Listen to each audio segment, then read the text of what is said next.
Buenas noches. Finalmente, Chunta Aragonesista no irá en coalición a las próximas elecciones, ni con su socio en la DGA, el PSOE, ni con la alianza Podemos-Izquierda Unida. Lo más probable es que ni siquiera se presenten. Analizaremos con nuestros invitados esta información y también hablaremos de la posibilidad de que este verano se supriman las colonias en los colegios por la falta de conserjes, una situación que complicaría la conciliación familiar y laboral también en periodo estival. Para analizar estos temas hoy nos acompañan José Ramón Coller de la Fundación Educatacis. Bienvenido. Hola. Buenas noches. Buenas noches. Álvaro Agén, secretario general de UPTA. Buenas noches. ¿Qué hay? Buenas noches. Y Carlos Aparicio de Ciudadanos. Buenas noches. Buenas noches. Comenzamos hablando de las alianzas entre partidos para concurrir a las elecciones del 26 de junio. Faltaba Chunta Aragonesista por decidir si aceptaba las ofertas de coalición de PSOE y de Podemos, y al final los nacionalistas han dicho que no a unos comicios a los que es probable que ni siquiera se presenten. Una decisión que queda pendiente de un comité nacional que se celebrará en los próximos días. Valoraciones de esta decisión. Hay que recordar además que Chunta se presentó con Izquierda Unida el pasado 20 de diciembre. José Ramón. Yo quisiera, antes de entrar con el tema de Chunta, hacer unos apuntes que a mí en estos momentos me parecen una auténtica broma. El tema de que desde el 20 de diciembre hasta hace muy poquito los partidos políticos no hayan podido llegar a unos acuerdos para poder aquí crear un gobierno, a mí esto me parece una auténtica broma. A mí me parece que los ciudadanos, el personal, estamos realmente cansados. Y ahora proyectar otra campaña electoral, otros programas, otros intentos de diálogo, me parece realmente, auténticamente cansino, completamente. Y lo que más me preocupa a mí es que repiten los mismos líderes y muchas de las listas que había antes. ¿Y qué quiere decir esto? Pues que si antes no sabían hacerlo, no tenían las competencias adecuadas, no tenían las habilidades adecuadas para hacerlo, dudo mucho que en este espacio corto de tiempo puedan saberlo hacer. Esto me preocupa. Entonces, y no me preocupa ni las competencias ni las habilidades, me preocupa más las actitudes que tiene esta gente. Entiendo que es muy complicado que podamos... que esto no se tengamos, que volvamos a otro callejón sin salida, ¿no? Entonces, este tema merece la pena una reflexión seria para ver qué podemos hacer, para que esto ya, por favor, si la gente que está allí al frente de estos temas, o los diputados que están, y los que vayan a estar, no tienen todas esas cosas que necesitamos, pues por favor, que cambien, que cambien. Yo entiendo que estamos en una época de cambio. No es lo mismo cuando teníamos el bipartidismo que ahora. Ahora estamos en otra cosa. Estamos en un momento de pactos, de diálogo, de consenso, y esto no se ve por ningún sitio. Es muy complicado. Necesitamos líderes con visión de Estado, líderes que sean capaces de hacer programas ilusionantes, con soluciones a los problemas de la gente de hoy. Y no discutiendo todo el día de lo que yo quiero y de lo que lo que no quiero es lo que el otro quiere. Así no vamos a ningún sitio. Esto por un lado. Dicho esto, me parece que es un tema, una carta de principios, y me parece a mí que mucha gente está pensando esto, de que estamos viviendo un momento muy malo, ¿no? En cuanto a Cha, creo que Cha no está en la época de esplendor cuando tenía un líder como José Antonio Labordeta, que además era un hombre tremendamente popular y que fue capaz de estar en el Congreso de los Diputados a nivel nacional. Ahora gobierna con el PSOE en coalición y me parece muy bien además, porque el único consejero que tienen allí, José Luis Oro, creo que lo está haciendo francamente bien. Pero en estos momentos decidir si tiene que estar a nivel nacional o no, pues me parece que es muy complicado. Es muy complicado. Creo que no tiene líderes con relevancia suficiente para estar allí. Y además, si se le quiere relegar en las listas a un tercer puesto, a un cuarto puesto, entiendo que no merece la pena que sigan por ahí las cosas. Álvaro. Bueno, la verdad que este es un tema muy concreto de un partido político, de Chunta. Es un partido que pretende alzar la voz de Aragón en los estamentos nacionales y estaban planteando una confluencia con distintos grupos políticos, más de izquierdas, pero con un intento de confluencia. Evidentemente no era solo una confluencia por tal, sino por defender Aragón y determinados derechos que tiene Aragón. Bueno, no era un mal planteamiento. En cualquier caso, como no ha sido posible, pues en este momento pues se replantean si presentarse a las elecciones o no presentarse a las elecciones. A mí me parece honrado por parte de Chunta ese planteamiento, de decir, pues si no podemos conseguir nuestros objetivos. Así aprendemos una cosa, que los partidos políticos son un instrumento, es una herramienta para impedir que ocurran otro tipo de cosas. Esto es importante como mi reflexión. Quiere decir, nosotros podemos tirar el tiro contra los partidos políticos. Yo siempre he dicho que de política no entendía nada, pero que sí que de política en el sentido política minúscula. De política, bueno, no voy a repetir la frase que siempre he hablado de que la tenemos que hacer todos, ¿no? Entonces, en cualquier caso, en este caso, Chunta ha planteado una realidad de que no podía enfrentarse a determinados poderes para defender a Aragón. Y esto está pasando a muchos políticos. Ojalá otros políticos hicieran lo mismo. Si no podemos hacer esa política, pues nos vamos para atrás, que por eso es una herramienta, que la política no es un oficio. La política la hacemos todos. Por lo tanto, no me parece mal sus postulados y me ha parecido bastante honrado en su concreción. Carlos. Bueno, yo creo que aquí hay dos temas. Uno es el tema de Chunta. Yo creo que si las cosas fuesen como debían de ser, no entendería que Chunta no se presentase al Senado. Entendería que no se presentase al Congreso, pero no al Senado, puesto que al ser un partido nacionalista, donde debería querer estar representado es en el lugar donde debería estar representadas las distintas comunidades autónomas. En el Congreso yo entiendo que todos los diputados que salen elegidos, los 350, representan a todos los españoles, y esa debe ser la visión, al menos, de los diputados, independientemente de salgan por la provincia que salgan, porque allí se dirimen los temas que nos afectan a todos los españoles. Y el Senado debería ser la Cámara, en principio, territorial, de representación territorial. Por lo tanto, es una decisión suya, todavía no está tomada por lo que sabemos hasta ahora, simplemente sabemos que ha decidido no ir en esta coalición, en esta confluencia entre Podemos e Izquierda Unida. Y por otra parte, yo creo que lo penoso, ya de por sí es penoso que tengamos que repetir elecciones, aunque yo creo que los ciudadanos también, somos muchos los ciudadanos que preferimos repetir elecciones a que hubiese a lo mejor un gobierno de la extrema izquierda. Por ejemplo, sería una opción y bueno, pues hay ciudadanos que preferimos volver a elegir. Es una decepción realmente, porque realmente se eligió a los representantes para que llegasen a acuerdos, y bueno, durante todo este tiempo los ciudadanos también han ido viendo cómo se ha comportado cada uno. Hablaba aquí el compañero de consenso, de pacto, de diálogo. Bueno, pues los ciudadanos también podrán decidir. Lo que estamos viendo ahora, y lo que a mí me parece que realmente es reprochable a los partidos políticos de la izquierda, o los que se autodenominan la izquierda, la confluencia, etcétera, es que realmente no estamos hablando de un nuevo modelo. No nos están explicando que están pactando un nuevo modelo económico, un nuevo modelo social, un nuevo modelo político. No, no. Lo que estamos viendo es que están repartiéndose los sillones. Es decir, Izquierda Unida, que ya no olvidemos que Izquierda Unida tiene muchos problemas económicos también. Por lo tanto, es una unión no más que de confluencias de intereses por parte de ambos. A Podemos le interesan los restos, que no logró acaparar, y todo ese millón casi de votos de Izquierda Unida, que por una ley electoral injusta y que realmente creemos que también hay que cambiar, pues se convierte simplemente en 2 representantes, cosa que tampoco es justo, pero no olvidemos que eso ha conllevado también los resultados, una situación económica de Izquierda Unida, la cual se ve abocada a esto. Y Podemos también quiere pues subir a costa de Izquierda Unida. Pero lo que estamos viendo, efectivamente, no es que están llegando a acuerdos sobre una serie de propuestas a los ciudadanos, propuestas de cambio, es decir, un nuevo modelo para el país. No, lo que estamos viendo pura y llanamente es un mercadeo. Pero el mercadeo ya llega ni siquiera a diputado, llega a medio diputado. Estamos viendo cómo los acuerdos van de medio diputado tú esta legislatura, el otro medio, el otro, y a Chunta le ofrecían al final un tercero, una parte. Yo creo que al final van a ofrecer hasta partes del cuerpo. Tú te ofrezco la mano para que votes y tú estás allí presente, cuerpo presente. En fin, es una broma, pero entender que lo que yo creo que abochorna a muchos ciudadanos, más allá de que lleguen a acuerdos o no lleguen la izquierda, porque al final es un tema de la izquierda, porque parece que la derecha ya tiene los acuerdos hechos, va a repetir el señor Rajoy y el Partido Popular, que rehusó querer formar gobierno, pues ha llegado a acuerdos en una parte con UPN, en otra parte con Foro, aquí con el PAR, Es decir, ya está todo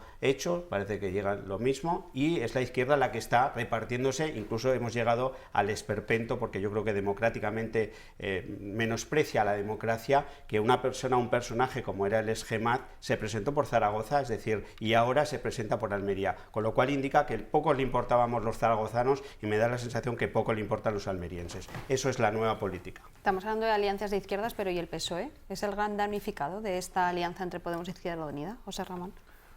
Pues yo no lo sé, porque, a ver, por ejemplo, a mí esta mañana me ha sorprendido la nueva oferta que ha sacado Pedro Sánchez, y me he empezado a rescatar a personas de mucha relevancia, importantes, de la socialdemocracia, y entonces vaya usted a saber, de entrada yo creo que la alianza entre Podemos e Izquierda Unida va a la yugular, quiere ir a ocupar el segundo puesto y si es posible el primero, ¿no?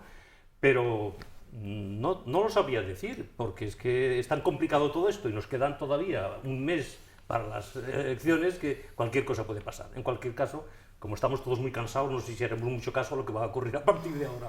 Álvaro. No, vamos, yo repito como un anatema continuamente mis criterios de lo que está pasando, que es, vamos a ver, en este momento estamos a lomos de un caballo que va hacia el mar y a la destrucción, y es el sistema financiero internacional.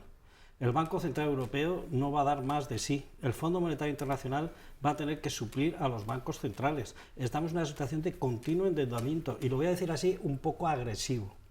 Dos grandes culos, endeudamiento y déficit, y todos se meten ahí.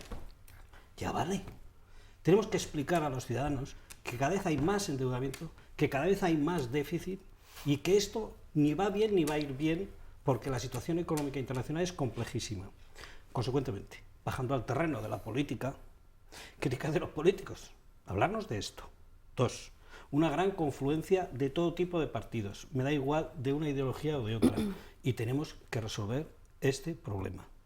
Y esto es un grave problema que no se está dando a los ciudadanos. Entonces, si erramos el tiro, con perdón, en el sentido de atacamos a los políticos o unos a otros, para mí es errar el tiro. Para mí, particularmente, es errar el tiro. Hace falta gente con cualificación, gente preparada.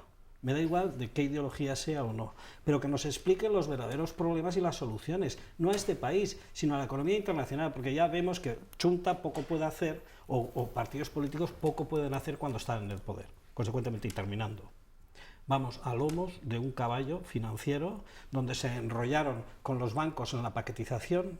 Vino los bancos centrales europeos, el Banco Central Europeo y los bancos americanos vinieron a resolver ese tema, los bancos centrales están llegando al límite, ahora vendrán los derechos especiales de giro del Fondo Monetario Internacional, y es que no estamos endeudando continuamente. Y lo voy a decir otra vez, dos grandes culos que nadie quiere ver. Carlos. Bueno, yo creo que... la expresión. Sí. Yo no creo que... es, podría serlo. Sí. Bueno, aquí estamos valorando realmente cómo se comportan los partidos políticos, que yo creo que son uno de los pilares fundamentales de la democracia. Cuidado. Y realmente lo que tú hablabas del Fondo Monetario Internacional, de los bancos, del Banco Central Europeo, etcétera, nosotros al final aquí tenemos unas elecciones y tenemos que votar a los partidos que se presentan aquí. Y yo creo que más que... Hay que educar a la población, perdona que te interrumpa, bueno, hay que educar. A ver, la población al final vota, y el sistema que tenemos es una persona, un voto, aunque luego el voto no valga lo mismo dependiendo de dónde votemos, eso es otra cosa, pero lo que tenemos que exigir, yo creo, más allá de personas cualificadas, que obviamente yo creo que también coincidimos, es personas que tengan un proyecto para España, porque realmente no es tanto una cuestión de personas, sino una cuestión de proyectos, y lo que este país necesita un proyecto, es decir, personas que nos presenten diferentes tipos de proyectos para el país, no proyectos personales. No estamos, por eso creo que el debate se está tergiversando, porque en realidad estamos hablando de los líderes y estamos hablando de las personas, cuando deberíamos estar hablando de los proyectos, porque eso es lo que realmente va a sacar a España de la situación en la que estemos, o va a llevar a España hacia otro lugar, es decir, podemos elegir un camino u otro. Entonces, bueno, pues estamos valorando, yo espero que los ciudadanos pues sean responsables y que voten lo que crean más conveniente, y que realmente los políticos, los líderes, pues estemos a la altura de las circunstancias. Continuamos. La falta de conserjes amenaza el programa de colonias de verano en los colegios zaragozanos. Una oferta de actividades que supone el alivio de muchas familias que no pueden permitirse otras alternativas para sus hijos durante el periodo vacacional. El eterno conflicto por las competencias en los colegios que mantienen Ayuntamiento y DGA vuelve a repercutir directamente en las familias, ¿no, Álvaro? Volvemos a lo mismo. Que como todo va bien, pues es que hay aquí una política de austeridad. ¿Y qué es lo que estamos haciendo? Las cosas más básicas, que es la formación de nuestros hijos, de los niños, que incluso la formación complementaria, pues bueno, se van reduciendo partidas de un sitio y de otro con esto de la austeridad. Y yo me he permitido entrar aquí en el CIPAG, en las colonias urbanas 2015, pues la cantidad de actividades que se iban haciendo y que pueden caer con los jóvenes. Y entonces, bueno, me parece que eso es destruir lo que es eso, no exactamente eso, pero ese tipo de políticas es destruir lo que es un país. Un país lo que tiene como básico, y luego lo hablaremos también, es la formación, la cultura y la formación. Y entonces eso es fundamental. Y no solo formación ética, sino también formación sexual o formación personal. Entonces, esto son cosas que este país necesita, formación técnica, por supuesto, que este país necesita. Claro, si no estamos restringiendo y estamos destrozando esto, pues me da igual qué político esté, pero esto está mal. Carlos. Bueno, yo creo que aquí podemos volver a lo que hablábamos antes. Hace falta una verdadera política de Estado. A ver, en España y en Aragón concretamente tenemos un problema, y el problema es que no tenemos suficiente relevo generacional. Es decir, somos una población muy envejecida, especialmente en el medio rural, y que realmente nacen menos niños de los que serían necesarios. Bueno, pues no hay una política de Estado, porque todo esto forma parte de lo mismo. Es decir, tenemos pocos niños. Si además de tener pocos niños, ahora tenemos unas infraestructuras, que son los colegios, que una parte corresponde al ayuntamiento, otra parte a la DGA. Si no somos capaces de tener una política de Estado en la que veamos que todos los procesos, desde el fomento de la natalidad hasta que el niño llega a adulto, hay que contemplarlos en común, y una política realmente de Estado, pues no estaremos viendo la realidad, porque es absurdo e incomprensible que tengamos los niños que tenemos, que tengamos las infraestructuras que tenemos, y que el problema sea que no haya un conserje. No cabe, que decir, es algo absurdo, cuando realmente tenemos un problema de eso, un problema de que no hay suficiente población infantil. Por lo tanto, creo que aquí es cuando hay que pedir a las administraciones, en este caso tanto al ayuntamiento como a la DGA, que realmente esto no genere un problema. Es que el problema es que las madres, los padres, tenemos problemas a la hora de conciliar dónde dejamos a los niños desde el 21 de junio hasta el 10 o el 12 de septiembre. Claro, ¿dónde los dejamos? Porque o dejamos de trabajar, o tenemos a alguien que nos los coja, o tenemos las colonias de verano, o qué hacemos con ellos. Esto creo que el Estado, y el Estado bajando a las distintas administraciones, que son las que representan las comunidades autónomas, deberían dar una solución, porque la sociedad ya pone a disposición los niños, que son los cotizantes incluso, y los votantes del mañana. Yo creo que esto no debería ser un problema y debería estar dentro de esa política y esa visión de Estado en la que la conciliación de la vida familiar y la vida laboral debería ser importante, en la que la conciliación entre el horario escolar, incluso de vacaciones, y el horario laboral debería ser más compatible, porque el problema no es solamente las colonias, es que desde el 21 de junio hasta el 10 de septiembre hay que hacer algo con los niños, y los padres no tienen todo, o no tenemos todas esas vacaciones, y cuando de repente en una comunidad es fiesta un viernes que no es laborable, pues realmente hay un problema también. Entonces yo creo que esto hay que atajarlo dentro de esa política de Estado que falta en España, esa visión de Estado. José Ramón. Como decía Carlos, hay muchas familias en las que trabaja el padre y la madre. Y cuando terminan las clases, lógicamente, ahí los chicos tienen que tener alguna otra actividad. Y hoy día es un valor la conciliación familiar. Hay gente que tiene que conciliar la vida familiar con el trabajo. Y esto en muchas ocasiones es algo complicado. Entonces entiendo que las colonias son una herramienta para subsanar estas dificultades cuando terminan las clases. Por tanto, yo lo que le pediría sería al ayuntamiento, a la DGA, a las asociaciones de padres y a los colegios, que por favor llegaran a un acuerdo para solucionar este pequeño problemita, pero que afecta a muchas personas. Entonces simplemente es esto, nada más. Si es que no es necesario lavarse para no sé qué, sino hay que solucionar este problema. ¿Por qué? Porque afecta a muchas familias y se lo van a agradecer en el alma, simplemente. Y no puede ser un problemita de que no haya un conserje y diga, a ver, por favor, que estos son minucias. Concluimos nuestro programa de hoy hablando también de niños, pero relacionados con unas polémicas declaraciones. Ayer la portavoz de la CUP en el Parlamento catalán, Ana Gabriel, planteó tener hijos en colectivo y que los eduque la tribu, según palabras textuales. ¿Qué opináis al respecto, Carlos? Bueno, pues que más que polémico es patético. Quiero decir, yo creo que son unas declaraciones. Esto es la grandeza de la democracia y a veces la miseria de la democracia, que permite llegar a este tipo de personajes a los puestos que llegan, con lo cual ni los personajes hubieran aspirado a más ni las instituciones a menos, y luego realmente que eso les da la posibilidad de que esto que dicho en un entorno, en cualquier entorno, no pasaría de una broma y una absurdez y pasaría, en fin, supongo que hasta provocaría risas, pues es tema de debate. Yo creo que, en fin, el personaje se define por sí solo, no solo por estas declaraciones, sino por otras tantas que ha hecho, y en fin, yo, puestos a hablar de Ana Gabriel, creo que muchos de los que nos estarán oyendo se quedarán con la cantante antes que con la cantamañanas. José Ramón. A ver, a mí esta propuesta que hace esta señora, personalmente, y os lo digo sinceramente, me parece bien. Como me parece bien que en estos momentos haya gente que haga otras propuestas educativas en la España de hoy, distintas, y que cada uno pueda optar por las diferentes opciones que hay en temas educativos o en temas familiares. ¿Y por qué digo esto?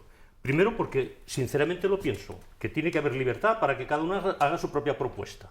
Y luego, ¿y por qué lo digo también? Porque la Constitución, en su título preliminar, en el artículo 1, dice claramente que son valores supremos de este Estado democrático la libertad, la justicia y la igualdad. Entonces me parece muy bien que esta señora diga, oiga, mire, yo quiero hacer este tema porque me parece que es mi opción libre y que lo pueda decir libremente, ¿de acuerdo? Otra cosa es ya, a nivel personal, lo que cada uno pensemos, como decía Carlos, que esto puede ser una broma, perfecto. O sea que nada más. Álvaro. No, son tres cuestiones que permiten divagar en aspectos culturales y no pasa nada. Vamos a ver, es conocido el libro de El origen de la familia, la propiedad privada del Estado, de Friedrich Engels, donde analiza en 1859 lo que serían los indios iraqueses, donde estos indios convivían hombres y mujeres en un mismo entorno. Era una familia ni monogámica, ni poliándrica, ni poligámica, sino que era una familia de tribus, o sea que había varios grupos que estaban juntos unos con otros, que parece ser que es lo que está señalando esta señora. Bueno, pues esto se estudió en 1859 por Morgan, por McLennan y por otros, y descubrieron que era una forma de civilización y de familia, entre comillas, muy extendida en los países occidentales. Luego, posteriormente, Skinner, que es un conductista, escribió un libro maravilloso, que es Walden 2, que es todas las teorías conductistas de análisis psicológico, las llevó a una pretendida zona que no es una comuna en sentido despectivo ni nada, es una historia muy interesante de Walden 2, y dice textualmente: en esta comunidad todos sus miembros son felices.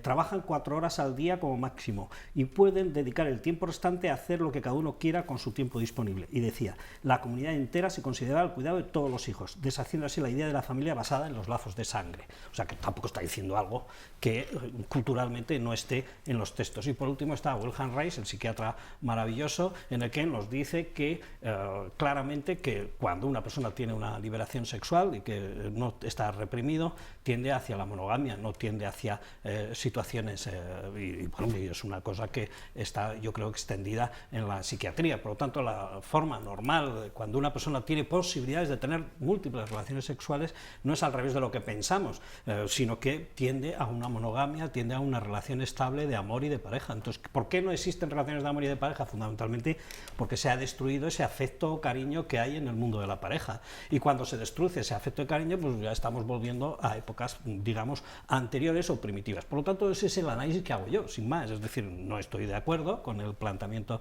de esta señora en el sentido de que lo más normal son las relaciones monogámicas, pero no porque sea enfermizo, porque claro, Wilhelm Reich sí que decía, acabo aquí porque si no me puedo extender muchísimo, que la familia paterna, tal y que está concebida, pues es una familia que producía cierta represión. Y lo digo así, pero cuando una persona se libera sexualmente, busca una relación estable.